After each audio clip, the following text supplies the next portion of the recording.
자, 지난 시간에 이어서 본문 계속 보겠습니다. 내 여자의 열매 두 번째 시간입니다.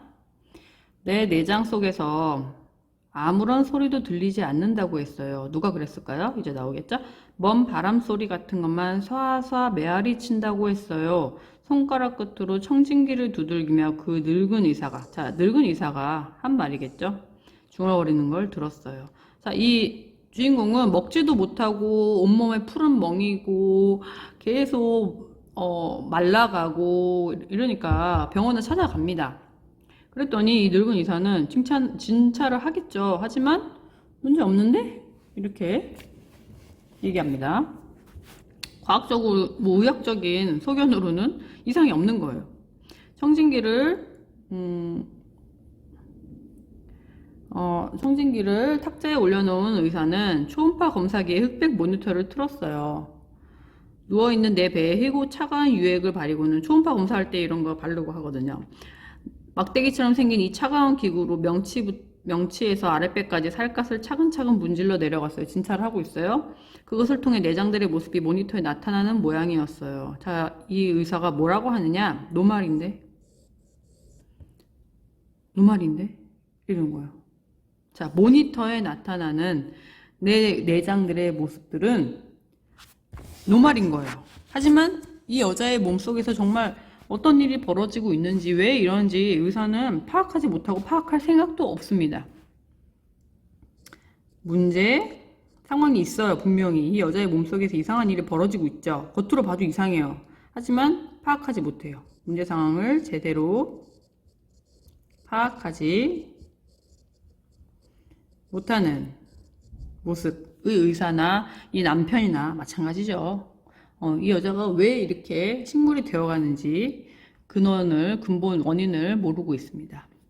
쯧하고 입맛을 다시며 의사가 중얼거렸죠. 지금 보이는 게 위장인데 아무 이상 없어요. 모든 것이 노말이라고 그분은 말했어요. 위, 간, 자궁, 콩팥 모두 정상인데 이것도 의사가 한 말입니다. 그것들이 모두 서서히 사라지고 있는 것을 그는 왜 보지 못했을까요? 휴지를 몇 장 뽑아 유액을 대충 닦아주더니 일어나려고 하는 나에게 다시 누워보라고 하고는 별반 아프지 않은 배 이곳저곳을 꾹꾹 누르기만 했어요. 아파?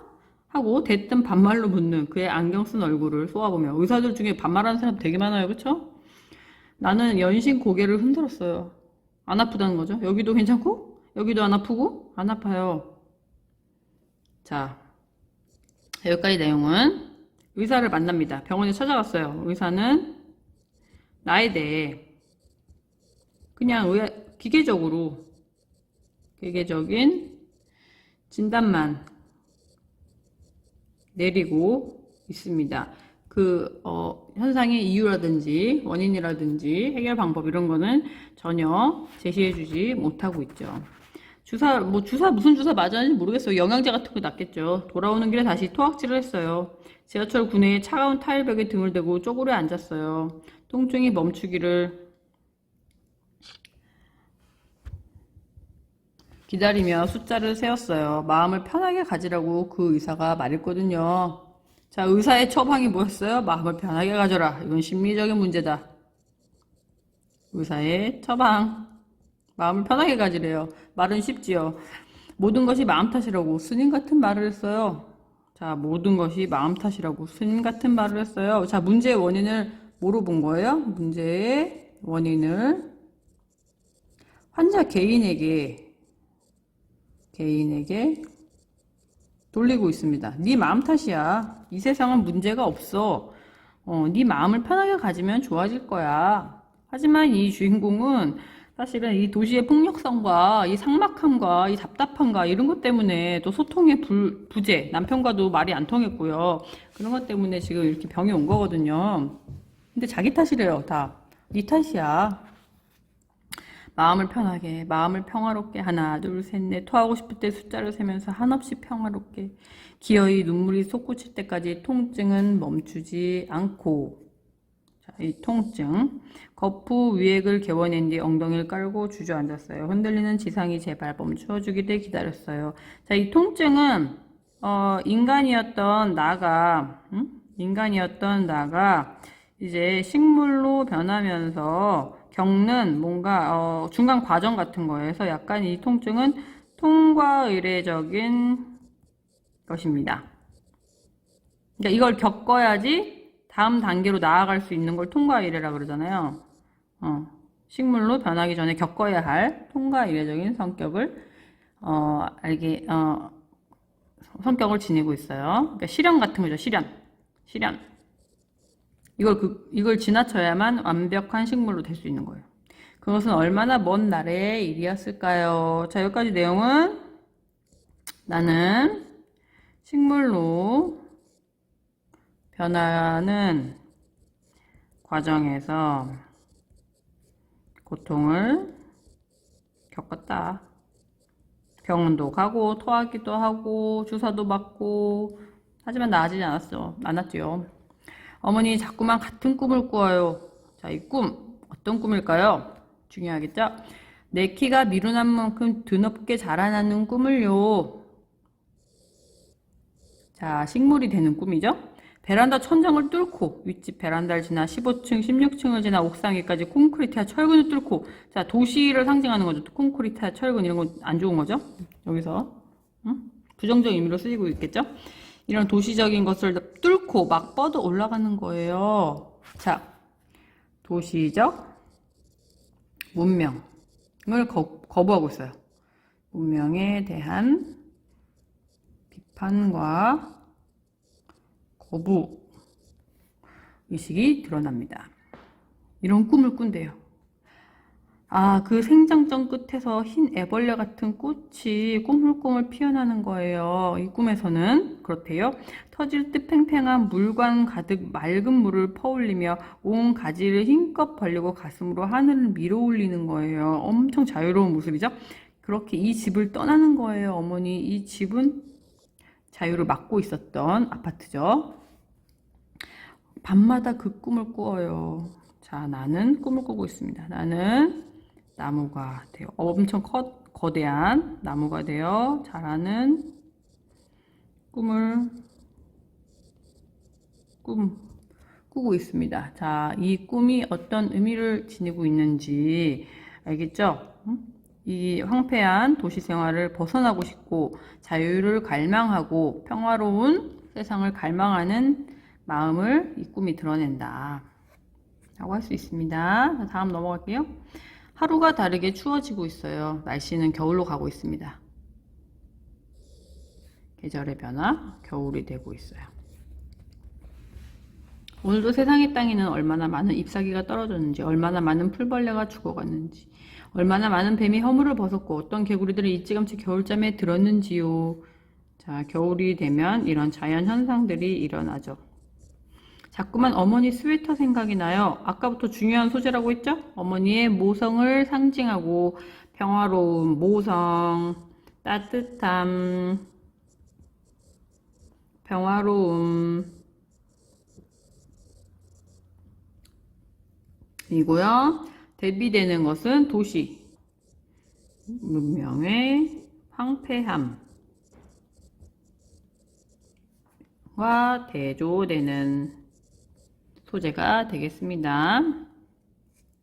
어머니 살냄새가 잘 기억나지 않아요. 그이더러 그 옷으로 내 몸을 덮어달라고 말하고 싶지만 말할 길이 없어요. 이제 식물이 되어 말을 할 수가 없습니다.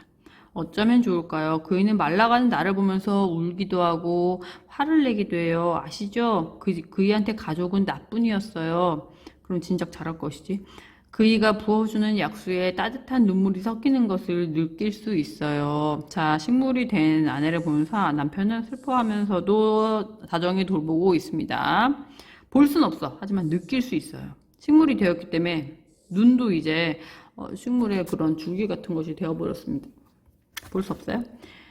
불끈 쥔 주먹이 겨냥할 곳 없어 허공을 휘저어대는 것을 느낄 수 있어요.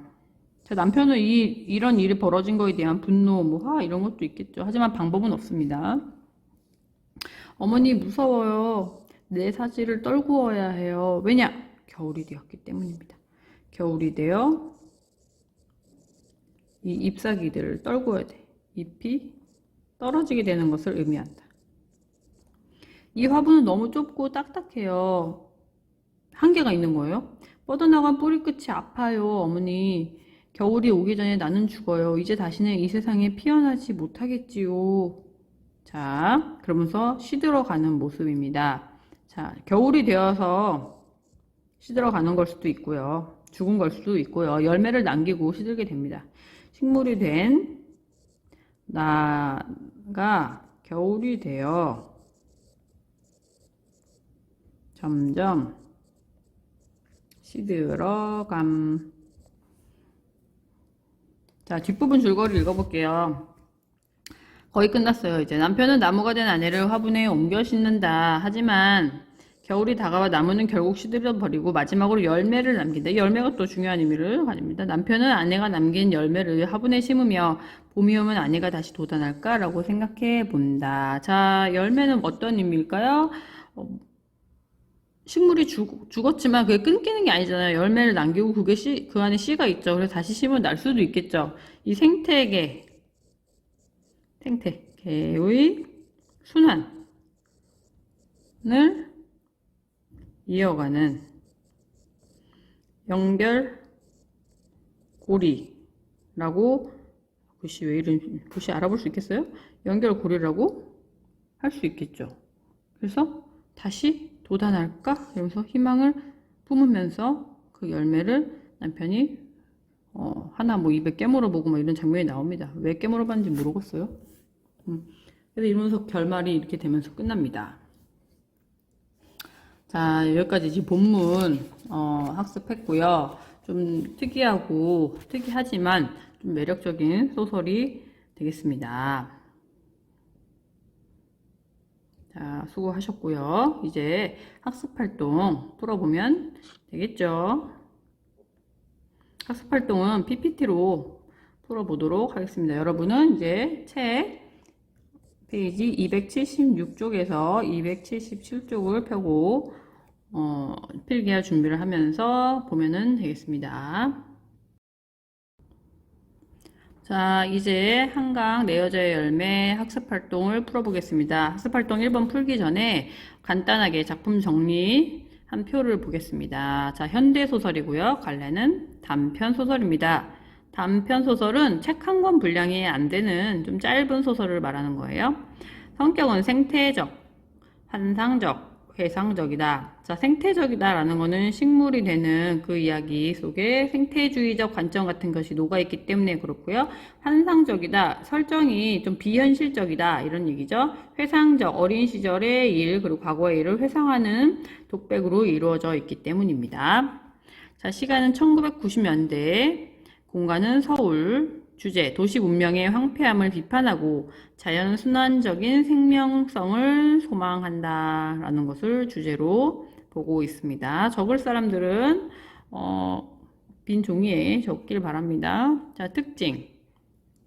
어머니를 청자로 설정하여 생명의 근원인 모성을 환기시켰다. 환기시키다 라는 거는 창문 열어서 환기시켜 그 얘기가 아니고요. 다시 떠올리게 하는 것, 기억을 떠올리게 하는 것을 환기라 그럽니다. 모성을 떠올리게 했다. 그리고 모성은 생명의 근원이다. 주인공이 식물이 되어가는 과정에서 생태학적 세계관을 드러낸다. 식물로 변하는 주인공의 상태를 다양한 감각적 이미지로 형상화했다. 점점점 변해가는 상태를 묘사하는 부분이 감각적 이미지가 많이 사용되었다.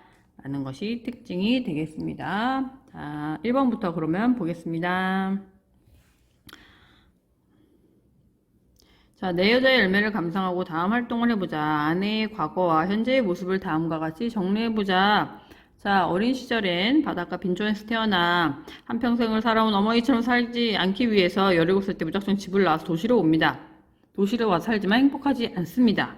현재는 점점 식물로 변했죠. 식물로 변하여 베란다의 화분에서, 이 답답한 화분에서 자라며 남편의 보살핌을 받는 상황이었습니다. 이렇게 적어 놓으면 되겠습니다. 답을 미리 선생님이 빨간색으로 써놨습니다. 여러분은 교과서에 채워 넣으시면 되겠습니다. 자, 2번. 나무가 된 아내가 덮고 싶어 했던 어머니의 스웨터가 상징하는 것은 무엇이냐? 본문하면서 선생님이 했었죠. 생명의 근원이자 모성을 지닌 어머니가 준 것입니다. 스웨터는. 그래서 현대의 도시적 황폐함이나 폭력성에도 사라지지 않는 원초적인 평화로움, 따뜻함 등을 상징한다. 라고 정리하면 되겠습니다.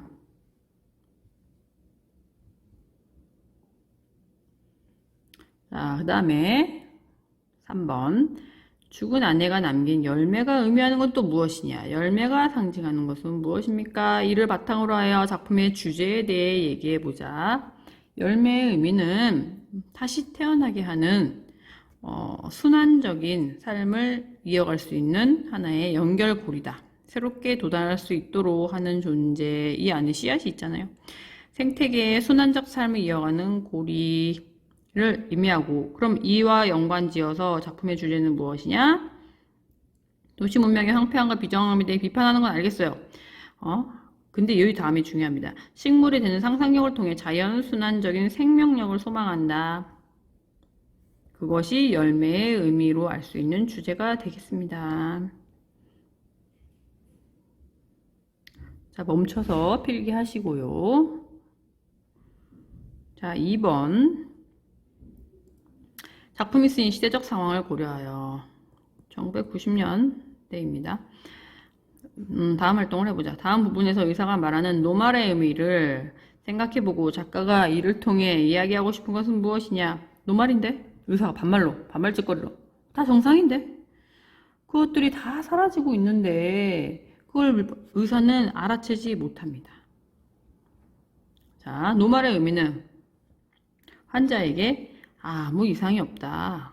의미이다. 작가의 의도는 환자의 심각한 문제 상황을 제대로 인식하지 못하고 정상적이라는 진단을 내리는 의사의 말을 통해서 문제 상황을 깊이 인식하지 못하는 현대인의 모습과 타인과 진정한 소통을 하지 못하는 현대인의 모습을 비판하고 있다. 두 가지. 문제 상황을 깊이 인식하지 못하고 표면적으로만 판단하고 있고요. 두 번째, 타인과 진정한 소통이 이루어지지 못하는 현대인의 모습을 비판하고 있다고 볼 수 있겠습니다. 자, 중요한 문제였어요. 그 다음에 2번. 다음에 제시된 꿈이 무엇을 다 본문 할 때 한 거네요. 꿈이 무엇을 상징하는지 현대사회의 문제와 관련지어 설명해보자. 이 콘크리트와 철근을 뚫고 뻗어 올라가는 꿈을 꾼대요. 아내는 나무가 되어 콘크리트와 철근을 뚫고 드높게 자라는 꿈을 반복적으로 꾸는데 이는 식물의 자연 본원적인 생명력으로 현대 도시 문명의 황폐함과 비정을 극복하고 싶은 소망을 상징한다고 볼 수 있겠다. 이것이 주제와 관련이 됩니다. 이 꿈의 의미도 중요한 문제가 되겠습니다. 필기를 잘 해놓으시길 바랍니다. 자, 정지해서 쓰십시오. 선생님은 빨리빨리 넘어가겠습니다. 3번. 다음은 이 작품의 작가가 세계적인 문학상을 수상한 소식을 쓴 신문 기사이다. 신문 기사 내용은 길어서 여기 안 나왔습니다. 최근 한국 문학 작품이 세계적으로 인정을 받는 이유는 무엇입니까? 자, 요것이 중요합니다. 한국 문학 작품이 세계적으로 왜 인정을 받았을까? 외국 사람들이 봐도 공감할 수 있는, 누구나 공감할 수 있는 내용이 담겨 있기 때문이었어요. 그리고 그러면서도 그 안에 진지한 성찰이 들어있었어요. 그러면서도 식물로 점점 변해가는 이 스토리 되게 개성적이었어요. 그래서 매력을 느꼈던 겁니다. 누구나 공감할 수 있었고 진지한 성찰이 담겨 있으면서도 개성적인 인식이 담겨 있었기 때문에 세계적으로 읽었을 때 사람들이 공감할 수 있었고요.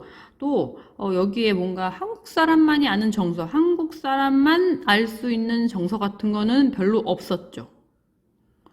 누구나 읽어도 이해할 수 있었단 말이에요. 현대 사회에 대한 문명에 대한 비판, 전 세계적으로 다 공감할 수 있는 얘기란 말이에요. 폭력성을 싫어하고 식물로 상징되는 평화로움을 사랑하고 이런 것들은 전 세계적인 공감을 할 수 있는 주제이기 때문에 세계적인 문학상을 탈 수 있었다. 그렇습니다. 그리고 중요합니다. 이 작품이 나온 이유예요. 이 교과서에 실린 이유가 이것입니다. 자, 여러분 수고 많았고요.